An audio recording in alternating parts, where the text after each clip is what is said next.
What's going on, America? This is Kevin from Kevin's Corner, where I try to make sense out of nonsense. And I might have a new crush, y'all. That's right. Y'all all know that in the past I've had a, I guess, conservative female commentator crush on Laura Ingraham and Trish Reagan. God bless her. No longer with Fox. But I think I got a new one. But before I get into who it is, I want to talk about this new lockdown procedures from some of these Democratic governors who's becoming what they accuse Donald Trump of. A dictator, fascist. He wants to be a king. And so now all of a sudden, it appears some of their behaviors are dictatorish, I'm just saying, in their desire to lock down all of their people in the city. Now, like I said, I know we probably should be aware and conscious of the coronavirus and the spread of it. But at what point do we go beyond measure? At what point do we start creeping over and cutting through the Bill of Rights, the Constitution, things like that matter? And how do you enforce this? Do you just say, you know what, I'm the adult, shut up, do what I say and get in your room? Do you give any justification about it? People in America has a right to be stupid, reckless, adventurous. That's one of the benefits of becoming an adult. You know, if you are a 16-year-old, you say, Mom, Dad, I want to put on one of those suits to make me look like a flying squirrel and jump off the side of a cliff and go right through the devil's anus, just like that. And if I don't time it up just right, I'm going to run right to the side of the wall and become a big fat egg on the side of the wall. That's what I'm going to be. You can say, son, that's stupid. You're not doing that. Once they hit 18, if they want to run the risk of splatting on the side of a cliff, by all means, have at it. That's what makes us free. It's an adult. Nobody should say, man, you ain't got the right to risk your life, be stupid or whatever.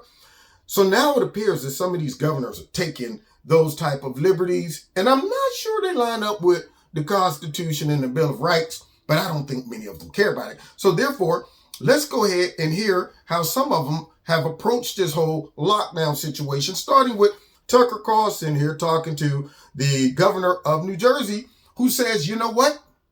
The alcohol stores and things like that are open for mental health. So therefore, how can we shut those down during this time? People, what if they get the shakes? You know what the shakes are. That's the black term for alcohol withdrawals. Black people just say they got the shakes. What if they get the shakes? We want to make sure that they're not focused on the real issues by allowing them to medicate and drown all of their sorrows in alcohol, okay? But forget churches.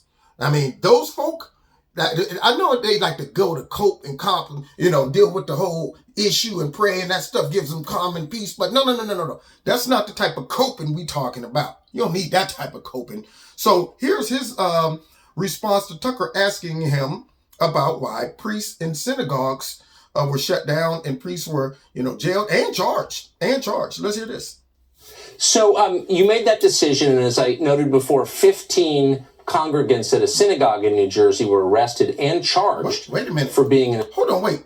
These people from the synagogue was arrested and charged. Now, just a second ago, this man was like, well, Tucker, I did talk to some of the Christian leaders and of all faiths, Muslims, Jews, Christians, and they were pretty much on board with this. I wonder if he told them, hey, listen, if any of your congregation decide to violate this lockdown, we're going to lock them up and charge them. Are you guys good with that? I don't believe my former pastor from Cincinnati loved him to death. I don't think he'd have been like, absolutely. If any of my folks show up for a church meeting, lock them up and charge them. I guess he left that little bit of information off of the conversation. Let's continue. In a synagogue together. Okay. Now, the Bill of Rights, as you well know, protects... Now, see, here we go. See, Tucker, now you're going to go ahead and bring up the law. You're bringing up the Constitution. You're bringing up the Bill of Rights. You know they don't like that stuff, and they don't read that stuff.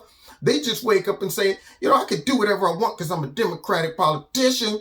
That's right. So I'm going to do it, and you better not ask questions. And if you do, that makes me feel funny on the inside. It makes me think you might be either a racist, misogynist, sexist, xenophobe, or something like that. I'm sure this man, along with many other Democratic leaders, have a couple copies of the Bill of Rights and the Constitution on their toilet paper roll to wipe their butts with at night. I'm sure he probably uses copies of the Bill of Rights and, of course, the Constitution, the puppy train new animals, all up. Just let them pee and poop all over the Bill of Rights. That's fine. Make sure you go right there on that spot. Okay? We don't want you dirtying up the floor and everything, but hey, feel free. Had it with that Constitution and Bill of Rights. Now he got to answer questions that he don't know the answer to. Americans' right enshrines their right to practice their religion as they see fit. That's true. And to congregate together to assemble peacefully. Right. By what authority did you nullify the Bill of Rights in issuing this order? How do you have the power to do that?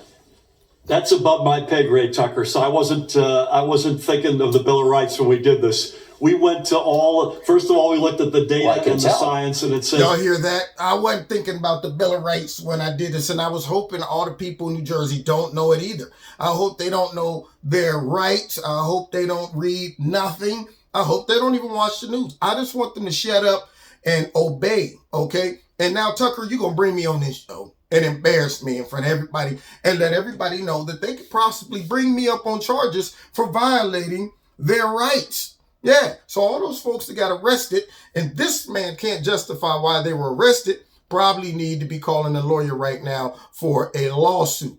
But let's see how the governor of Michigan is handling all of this. In Michigan, residents are protesting a new executive order from Governor Gretchen Whitmer that bans the sale of non-essential things like gardening tools and car seats in retail stores. It also prohibits people from traveling from their home to their own vacation home, which makes exactly zero sense. When asked why she thinks it's okay to tell people that they can't access their own private property because the state has said so, Whitmer said, yeah, well, it's snowing here in Michigan anyway, so who cares that we're unconstitutionally telling you that you can't go outside. Let's listen to her. We just had snow. I've got snow on the ground here in Michigan right now in Lansing. Now, my gut tells me that she's probably saying, please, Mr. Sleepy, Creepy, Sloppy, Slimy, I want to drum up enough attention to me and show that I'm very authoritative and I'm proactive. And maybe you might consider me for your vice president pick and nominee. So I'm going to do something drastic that I'm hoping comes out positive. But now, trying to respond and answer to this action that she did makes her seem irresponsible, ignorant, and authoritative. So here's her response. Instead of reasoning, because I told y'all the other day, Democrat politicians, it's the easiest job in the world. You don't have to give any type of reasoning or justification for stuff. You just, talk about things like the weather. Let's hear it. We're expecting, up to 30 inches in the Upper Peninsula.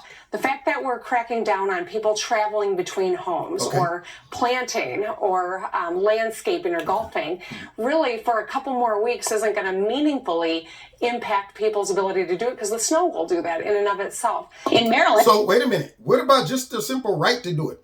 What if I want to go and get a snowblower? What's the difference between getting a rake and a shovel? That's what I don't understand. See, these are questions that she probably don't know the answer to. And then, of course, we have somebody who tried to support her and back her up. Here's Tucker talking about the lady from Michigan as well. Let's hear this. Gretchen Whitmer has spent most of her working life in the grubby, small-bore confines of Michigan state politics. That is not a training ground for excellence. No. So when she was elected governor a little over a year and a half ago, nobody expected that Whitmer would suddenly morph into a wise and inspired chief executive. Not at all. And indeed, she hasn't. No. When the coronavirus hit Michigan in force last month, Whitmer had no clue what to do. So she responded with a mixture of comical ineptitude and a weird kind of arbitrary fascism. She banned the sale of carpets and paint and potted plants. She told people they couldn't fish or go to church or drive alone to their own homes. No, why not? But at the same time, Whitmer kept liquor stores, weed shops, and lotto kiosks open because, and this was purely an epidemiological matter in the interest of public health, those were essential services. Okay. They also happen to provide massive tax revenue to her government. Oh, that's why. Okay. The whole thing was ridiculous. It was just a matter of time before the people suffering under this insanity said something about it. And yesterday they did. Thousands of Michigan residents drove to the state capitol in Lansing to express their displeasure. They didn't hurt anyone while they were there. They did it peacefully, as is their enshrined right under the American Constitution. Right, true, Tucker. But Governor Whitmer didn't like this. In fact, she was outraged. Outraged? If there's one thing Gretchen Whitmer doesn't care for, it's civil disobedience, especially when it's aimed at her. Yeah. As Whitmer explained yesterday, complaining about her decisions could kill people. Kill them? You know, when people are flying the Confederate flag and untold numbers who gassed up on the way here or grabbed a bite on the way home, we know that this rally endangered people. Rally? Y'all hear that? When you disagree with Gretchen Whitmer, you endanger the public. Now, guess what? We're about to have Debbie Dingbat come up and defend this type of stuff, and listen to what she says. That's the new standard in Michigan. Debbie Dingell supports that standard. Dingell is a longtime GM lobbyist, a car lobbyist, who inherited her congressional seat from her husband, who in turn inherited it from his father. Dingell has represented Michigan in the U.S. House of Representatives continuously for 88 years, That's since a long 1932. time, Tucker. The family business is politics, but it's really a form of monarchy. That's true. You won't be surprised to learn that Debbie Dingell is very popular socially in Washington. What else? She shares with her neighbors there an undisguised loathing for the people of Michigan. She expressed that contempt this morning on NBC. What happened yesterday was inexcusable. People did not have masks, they did not have gloves, they did not distance themselves, they had Confederate flags, swastikas, they blocked an ambulance trying to get to a hospital. Bringing hate and fear into a time that is already full of fear and anxiety is just unacceptable. There were people barehanded, handing candy to children. What they did was to help spread this disease around the state more, most likely, not contribute to the mitigation. And it just made me sad. It just made me sad. Now, y'all heard this woman just embellish and throw in some stuff. Now, I'm looking at the video footage. I don't see one swastika. I don't see no Confederate flags. Not saying that there isn't, but when you make a statement like that, could you please show me some evidence of this? Because see, right now, what you're doing is just trying to say, let me shut down any debate or awareness of what we're really doing by saying all of your resistance to our authoritative decisions are coming from the spirit of hate and anger and racism. Yeah. And then you were passing out candy to the kids, and it just made me sad. That's what it did. So Debbie Dingbat throws out accusations, and I'm thinking to myself, what does any of that have to do with anything with SWAT? Even if they did have a swastika or a Confederate flag, so what? So what that got to do with you, Debbie? Huh, Dingbat? Now, you got to understand, in America, you can show up with whatever you want. As long as you don't go into a fist fight, start shooting at somebody or any of that stuff, who cares? I mean, every year, the Ku Klux Klan used to come down to the square in Cincinnati, and guess what? People would work and walk right past them and keep going while they're sitting up there with the microphone saying stupid stuff. Now, that's right, this country was white. It's our country, we're going to take it back. But people just walk by. Now, I would never say stop their ability to assemble or whatever it is that they do. I don't have to agree with somebody, but I do have to agree with our rights when it comes down to Americans. Because if you decide just because this man has a swastika on his forehead or this guy has a Confederate flag, we're shutting down the ability to protest and assemble, then guess what? That also carries over to many other people as well. Now let's get to my new crush, y'all. While all these other governors, including some of the Republican governors, have kowtowed to the fear and overreaction to this coronavirus, we got one lady, unlike these two ladies we just heard, got the guts to stand up against it, and it's none other than the South Dakota governor. Her state is home to one of the country's largest coronavirus hotspots. The governor just lets this problem get bigger and bigger and bigger. Elizabeth Warren. And wants to think that she can pretend it out of existence. Here we go. Governor, you're pretending this isn't happening? Is that what you're doing? Is she? No, what they're neglecting to tell folks is that this processing plant is critical. Now, this is Governor Noem. All right, she's from South Dakota. All right, she's just beautiful. Just beautiful. It's wonderful to see somebody who's smart. Like, you take the Michigan governor. All right, I mean, yeah, they put her up there. She's she's decent to the eyeball and all that stuff, but her spirit is ugly. This woman's pretty on the outside and inside and smart and refuse to be muscled and pushed around. But the criticism is just coming from other women who promote strong, independent women, unless you are a conservative, strong, independent woman. All right, so let's continue.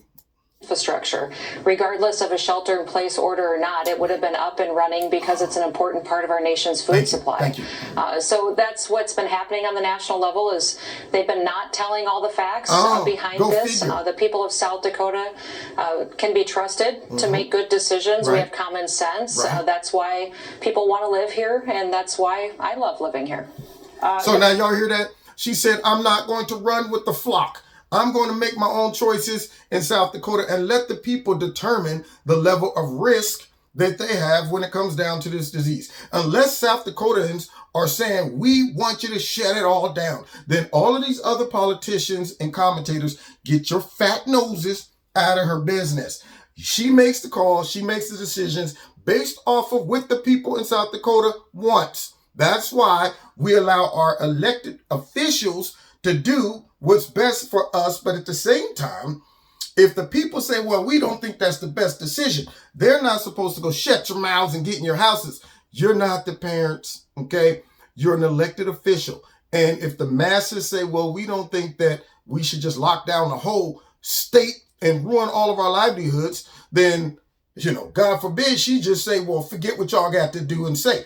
My question is this. If this comes out to not be as bad as everybody thought it was going to be, and people have lost their livelihood and businesses because of some of these governors and their decisions, could be looking at some reparations later on. I'm just saying, since everybody's all high on reparations, if you lost your mom and pop shop, I'd be looking for reparations. You better prove and justify why you destroyed perhaps generations of something being passed down, and all of a sudden this came and went, and it didn't turn out as bad as y'all said it was, and I done lost everything? Reparations. Now, you've been listening to Kevin and Kevin's Corner. If y'all see Governor Noam out, shopping or something, let her know Kev from Kevin's Corner was checking her out. I was like, it ain't about how, she's cute and all that. It's about what's on the inside. I was able to see what's on the inside. Strength, she was it just came straight out like, forget what they're talking about. Here's the real data. Here's the real facts. And this is what we're going to do. So what? That's the kind of person that should be running a state, not some of these weak, Democrats and some Republicans. All right, so God bless y'all. Don't forget, check me out every Wednesday night, 7:30, live in Kevin's Corner on Facebook, YouTube, and my radio blog talk show. Check out Extreme Teas, my sponsor. If you like something, put my name in a promo code. You get a 20% discount. And the link is below. If you want to donate to Kevin and Kevin's Corner, feel free. There's a link below to do that as well. And hit like, share, subscribe, and the notification button. Make sure your notifications are set to all and that you are still subscribed. And we will see y'all next time in Kevin's Corner.